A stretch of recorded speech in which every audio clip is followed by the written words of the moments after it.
So look out your window for just a second. Right, just take a look around. Yeah, look at the people walking by, maybe a bird on a wire, the trees lining the street, or, I don't know, even a patch of moss growing in the sidewalk cracks. Just all the life out there. Exactly. But what if I told you that every single one of those things, you included, by the way, are all withdrawing from the exact same mathematically fixed bank account of life? A literal zero-sum game. Yeah. And that, like, if a new baby is born in a hospital across town, somewhere else, a forest literally has to die to fund it. It's an intense thought. It really is. So, welcome to another deep dive. Today we are exploring this incredibly provocative text from 2005. It's by a writer named Lifechanyuan, and it's titled The Transmigration of Life. And it is definitely a heavy one. Oh, for sure. Our mission today is to examine this framework that, well, it doesn't just treat spirituality as poetry. It actually attempts to lock the human soul into a strict, unbreakable spreadsheet of cosmic physics. Which is, frankly, a profound paradigm shift. I mean, we usually treat the physical and the spiritual as two completely separate realities. Right, So- like science over here, religion over there. Exactly. Physics has conservation laws, but spirituality is supposed to be, infinite, boundless. Yeah, like there's always room for one more soul. But Lifechanyuan's framework forces the soul into a closed-loop equation. It strips away all that mystical fog of the afterlife and replaces it with, cosmic mathematics. Okay, let's unpack this, because the math starts with one absolute rule.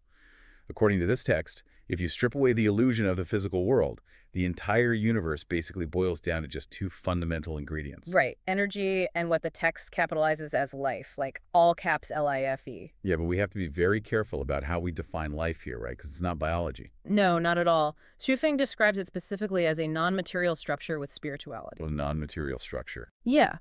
To understand the mechanics here, you have to think of it like the universe's foundational architecture. Energy is just, raw power hovering in the void. Yeah. But when that raw energy is absorbed into one of these non-material structures, these invisible spiritual frameworks, life manifests. This is the initial spark. Exactly. That is the initial spark of existence. So the non-material structure is almost like a blueprint, and the energy is the building material. That's a great way to put it, but it goes one step further. Once that life, that manifested spark, develops consciousness, that is the exact mechanism that generates the thousands of physical substances we actually interact with. Wait, really? So the physical world comes after? Right. The physical universe, the actual matter around us, is merely a byproduct of invisible structures combining with raw energy and consciousness. Wow. But if this is just an equation, it has to follow rules, right? Strict rules. Yeah, and Lifechanyuan applies strict thermodynamic conservation directly to the soul. The text outlines this law of cosmic conservation that says all matter originates from energy and returns to it. Right. Which mirrors actual physics. Exactly. And then says all lives originate from these non-material structures and return to them. So the total amount of energy in the universe is absolutely constant. Which logically means the total number of lives is also completely fixed. They never increase. Never, and they never decrease. Furthermore, the ratio between the total energy and the total number of lives is permanently proportional. It's locked in. Completely locked. The text even mentions a saturation point. Saturation point for souls. Yeah, like at some moment in cosmic history, the universe just hit a hard cap on the creation of these non-material structures. The factory permanently closed. Okay, I have to stop you there, because while a cosmic game of musical chairs is a really fascinating visual, It is. this idea that there's a fixed number of players and a fixed number of chairs and no one leaves the room, they just, change seats. Right. But it creates a massive, glaring contradiction when we actually look at human history. You mean population growth? Yes, we went from a global population of a few billion to over 8 billion in the blink of an eye. So if the universe isn't minting any new souls, where are all these extra humans coming from? Well, Lifechanyuan actually anticipates this, and the framework provides a pretty brutally mechanical answer. Yeah, what is it? It's the population seesaw.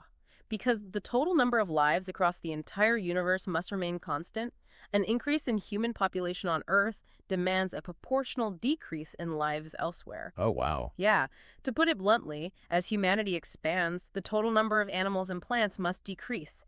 The essence is just being reallocated. Hold on, though. Biologically speaking, that just doesn't hold up. I mean, Yeah. humans plant millions of acres of crops to feed ourselves. And we breed livestock by the billions. The sheer number of individual crop plants and domesticated animals on Earth right now might actually be higher than at any point in history. That's a very fair point. So if we're expanding and agriculture is expanding, how does things math actually account for that? We aren't draining the plant world, we're multiplying it. And that is the exact friction point where the text expands its map. Because the math doesn't just apply to Earth. It doesn't. No. What we experience as the physical Earth is just one tier of reality, which the text calls the mortal world. A mortal world. Okay, so if the math on Earth seems to be multiplying overall, Shuifeng argues we are actually borrowing life force from entirely different unseen realities. Oh, I see. We are pulling lives down from higher dimensions or dredging them up from lower ones to balance the cosmic ledger. This implies a massive geography of transmigration. It's not just a binary heaven or hell situation. Not at all. The text actually maps out 10 specific spaces that these lives are constantly cycling through. Yes, it's a vast hierarchy, and it's based on what you could call spiritual gravity. At the absolute peak, you have the Elysium world. Elysium. Yeah, just below that is the 10,000-year world, then the 1,000-year world, and then we arrive at our current tier, the mortal world. And if a life degrades or, loses its spiritual frequency, it drops below us. Exactly. Down into the livestock world, the animal world, the plant world. And then below that is the nether world, the frozen layer, and at the very bottom, the inflamed layer. Right. Those are the 10 main arenas where this fixed volume of souls is being endlessly traded and reallocated. But the infrastructure of this universe is far more complex than just those 10 arenas, isn't it? Oh, yeah. But Shuifeng also details what is called the holographic order world. The holographic order world. Right. And these aren't habitats. They are spaces of energy aggregation. Think of them as the administrative or mechanical zones of the universe. Let's dig into the mechanics of those because they sound incredibly sci-fi. I mean, you have the zero world, which is explicitly reserved for the greatest creator, and the heaven world for gods. Right. The top tier management. But then the text introduces things like the cathode black hole body and the anode black hole body. How do these actually function within a spiritual framework? They function like extreme gravity wells for consciousness. Take the cathode black hole body. It's described as a prison for senior lives. Entities the text actually refers to as devils. The devils, yeah. If a highly advanced life becomes profoundly negative or destructive, it isn't just sent to a bad neighborhood. Its spiritual mass becomes so dense it gets pulled into this cathode black hole. Wow. It essentially traps the energy so it can't infect the rest of the system. So the cathode black hole is essentially the universe's recycle bin for corrupted files. That's a perfect analogy. It quarantines the malicious data until it can presumably be reformatted. And what about the anode black hole body? That acts as a high-energy transit lounge. It's a temporary aggregation point for lives that are in the process of reincarnating between the major tiers. Okay, so it's a waiting room. Basically. And alongside these, there is a dream world, functioning as a manifestation zone where past and future lives intersect. Interesting. And there's also a highly specialized bacteria and insect world, which acts as a massive transmigration buffer for lower frequency lives. If we accept this bewildering, hyper-structured cosmos, like if every blade of grass, every human, every entity quarantined in a black hole is just holding a fixed volume of the exact same cosmic water. Right. It fundamentally breaks how we are supposed to view our own mortality. Yeah. I mean, if we are constantly shifting between these spaces, what actually happens when we die? Mechanically speaking, nothing. Nothing. Nothing at all. Within this framework, death is a perceptual illusion. Yeah. If life is fundamentally a non-material structure with spirituality, it literally cannot be extinguished by physical means. Because it's not physical. Exactly. What dies is merely the manifestation, the carrier. The essence is immortal. The packaging is biodegradable. Precisely. The text tries really hard to shatter our human panic around death by offering these analogies. And two of them really focus on the mechanics of this transfer. They do. Let's look at the boat analogy first. The text says life is a river, and we, the eternal life, are trying to cross it. Right. The physical flesh is just a boat we rent to make the journey. We paddle across, and when we hit the opposite shore, we abandon the boat. We don't mourn the boat, It did its job. It's a very stoic way of reframing the physical body as a temporary utility rather than our true identity. There's another one too, right? The house analogy. Yeah, dying is just moving out of an old, useless house into a new one. Or the candle and the apple. Oh, right. The candle burns out, the apple gets eaten. Exactly. Their external forms are dead, quote unquote, but their energy floats up or transforms into nutrition. Here's where it gets really interesting, though. I'm going to push back on Zufeng here. Okay, go for it. A boat is dead wood. If I scratch my car, I don't bleed. If my boat hits a rock, the boat doesn't feel panic, but the human body feels pain. We hold psychological trauma in our nervous systems. Our brains chemically bond us to the people around us. Right, it's a very visceral experience. So how does the text justify reducing a living, feeling human experience to abandoning a piece of rented wood on a riverbank? Well, it justifies it by arguing that your attachment to the pain, the nervous system, and the chemical bonds is actually the core illusion of the mortal world. Really? The attachment itself is the illusion? Yeah. From the perspective of the eternal non-material structure, the nervous system is just the sensory instrumentation of the boat.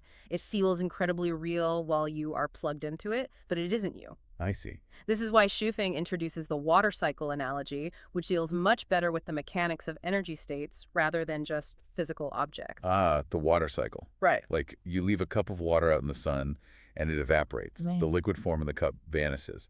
So to someone who doesn't understand chemistry, the water is dead. It's just gone. But the nature of that water simply transformed into vapor. It rose, hit colder air, and will eventually return as rain or snow in a completely different geography. It's just cycling. It is in a constant state of transmigration. If water actually died the moment it evaporated, the Earth's ecosystem would have collapsed billions of years ago. That's a great point. Shufeng argues the soul operates on the exact same thermodynamic principle. Death is just evaporation. Birth is just condensation. And the text doesn't just ask the reader to take this on blind faith either. It actively tries to fuse this mechanical framework with worldly, observable evidence. Right. The author really tries to ground it. Yeah, Sufeng references previous writings that cite the reincarnation of the Tibet living Buddha, cases of regenerated girls who recall past lives, and even data from international near-death research institutes. Which is a crucial analytical step for the author. What's fascinating here is they aren't treating near-death experiences as hypoxic brain hallucinations. They're treating them as actual data. Exactly. Through the lens of the water cycle analogy, a near-death experience is a mechanical event. It is the life briefly transitioning into the vapor state, observing the physical world from the outside before being pulled back into liquid form. So it's observable friction between the realms. Yes, exactly. But, I mean, this logic inevitably runs into a brick wall. How so? Well, if this closed-loop system is real, and we have all been here thousands of times, evaporating, raining down, renting new boats, spending centuries in the plant world or the thousand-year world, Right. why do we wake up every morning feeling completely certain that this is our first and only time on Earth? Why is our amnesia so total? Because the transfer between these spaces requires a wipe of the local operating system to function in the new environment. A memory wipe. Yeah. However, Shufeng claims the wipe is never truly 100% successful. The proof of our eternal transmigration is something almost everyone has experienced: déjà vu. Oh, wow. So if I'm walking to work, listening to music, and I step into a new coffee shop, and suddenly all the hair on my arms stands up because I possess this overwhelming, undeniable feeling that I have stood in this exact spot before. Yeah. That isn't a neurological misfire. According to this text, absolutely not. It is an instant memory. An instant memory. Yes. Shuifeng explains the mechanism. When your mind slips into a highly peaceful, resting state, like when you were just spacing out on your walk to work, your conscious defense is lower. And that allows environmental resonances from your previous lives, which are buried deep in your subconscious non-material structure, to briefly bubble up to the surface. So you're literally recognizing the geography of a past life. Exactly. But there are fascinating, almost brutal rules governing who actually gets to experience these instant memories, right? Because it's a mechanical system, your past dictates your present hardware capabilities. That's right. The text says you're generally only going to get that eerie feeling of déjà vu in a human environment if you're human in your previous life. Yes. A human-to-human transmigration keeps the memory files relatively compatible. Okay. But if your life was recently pulled up from the animal world or the livestock world to balance that population seesaw we talked about, you simply won't feel déjà vu in a city. Why? Just because the environmental cues are wrong. Because the sensory operating system is fundamentally different. An animal processes reality through entirely different sensory priorities. Right, like smell over sight or something like that. Exactly. If a life transmigrates from a horse into a human, the human brain cannot incompatible. So, and I really want you, the listener, to process this. If you are someone who goes through life never ever experiencing déjà vu, Yeah. Schweffing's framework suggests a highly specific reason for that. You might have just been a squirrel or a cow or a pine tree in your last life. Your human brain simply cannot read your previous vessel memory files. It's a jarring thought, honestly, but completely logically consistent within the framework, and this mechanism scales upward too. How do you mean?